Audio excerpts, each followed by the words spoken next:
Sometimes a single photo can tell a story no book ever could. It shows what's left of vanished ecosystems and how easily a species can disappear with one wrong step. Today we'll look at 7 final photos of extinct animals. Let's dive in. The first animal we're going to talk about is heath hen. It was a type of grouse that once lived along the east coast of the United States. The bird had a reddish-brown body with dark stripes, and it looked a lot like its close relative, the prairie chicken.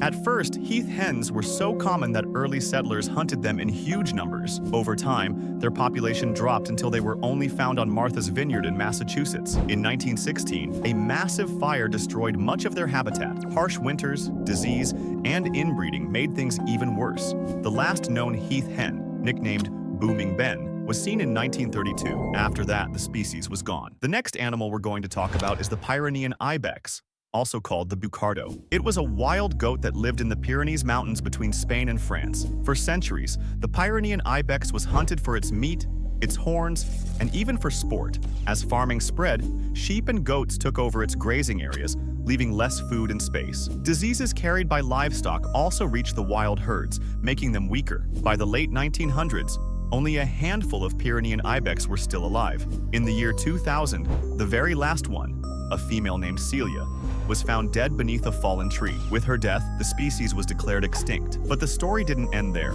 In 2003, scientists managed to clone a Pyrenean ibex from preserved cells. The clone was born alive, making it the first extinct animal ever brought back. Sadly, it survived only a few minutes before dying from lung problems. The last known photo of a Pyrenean ibex was taken just before the last one, named Celia, died on January 6, 2000 in the Spanish Pyrenees. The next animal we're going to look at is the tarpan. The tarpan was a wild horse that once lived across Europe and parts of Asia. It looked different from modern horses, with a short, upright mane, a dun-colored coat, and dark stripes along its back and legs. Many people said it looked like the ancient cave paintings of wild horses. Tarpans lived on open grasslands and in light forests, moving in small herds. They fed on grasses, leaves, and shrubs, surviving the harsh winters of the European steppe. But as farming spread, their land was taken for crops and villages. Hunters also killed them for meat and hides, and many were captured and bred with domestic horses.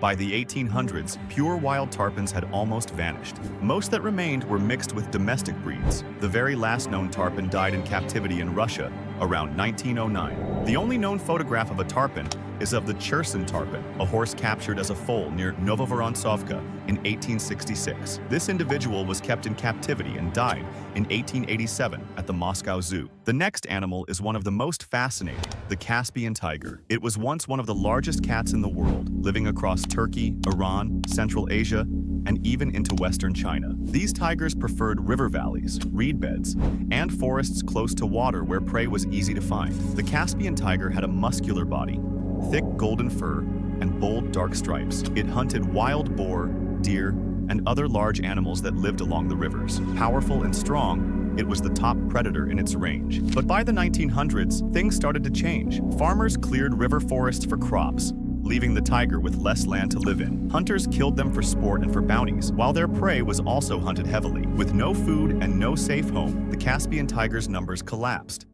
The last confirmed Caspian tigers were seen in the 1950s, and by the 1970s they were gone. In 2003, the species was officially declared extinct. This is the last photograph ever taken of a Caspian tiger in Berlin Zoo in 1899. The next animal we're going to talk about is the Barbary lion. This lion once lived across North Africa, from Morocco and Algeria to Tunisia and Egypt. It was also called the Atlas lion. The Barbary lion was famous for its size and its dark, heavy mane that sometimes reached down to its belly. Many people believed it was one of the largest lions in the world. It lived in forests, mountains, and near rivers. But humans soon became its greatest threat. Barbary lions were hunted for sport, for trophies, and even killed during wars. As farming spread, their land was cleared and their prey disappeared. With guns and bounties against them, their numbers fell quickly. The last wild Barbary lions were seen in the 1940s, and by the 1960s they were gone from the wild. This is the last photograph ever taken of a Barbary lion in the wild, in 1925. The next animal on our list is the Pinta Island tortoise. This giant tortoise lived only on Pinta Island in the Galapagos. It moved slowly across the land, feeding on grass, leaves, and cactus pads. For centuries, sailors and whalers hunted tortoises for meat meat and oil. Later, goats were released on Pinta Island, and they destroyed most of the plants the tortoise depended on.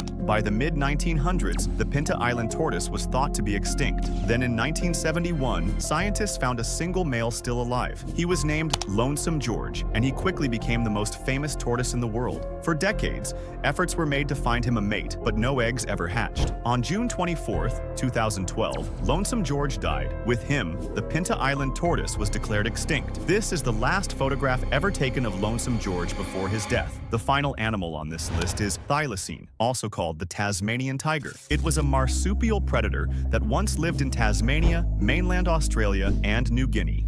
Thylacine looked like a dog. Its fur was sandy brown with dark stripes across the back. It had a stiff tail and a narrow head that gave it a very distinct look. Adults grew over 1 meter long, stood about 2 feet tall, and weighed up to 70 pounds. When settlers came, the thylacine was seen as a threat to livestock. The government put bounties on them, and thousands were hunted. At the same time, farming cleared their habitat, and new diseases weakened the remaining animals. By the early 1900s, only a few were left. The last known thylacine lived at Hobart Zoo. In 1933, it was filmed pacing in its cage. That animal died on September 7, 1936, and the species was declared extinct soon after. This is the last photograph ever taken of the thylacine before it disappeared forever. So which animal did you find the most fascinating? Let us know in the comments. Don't forget to like the video and subscribe for more stories about the creatures that time forgot.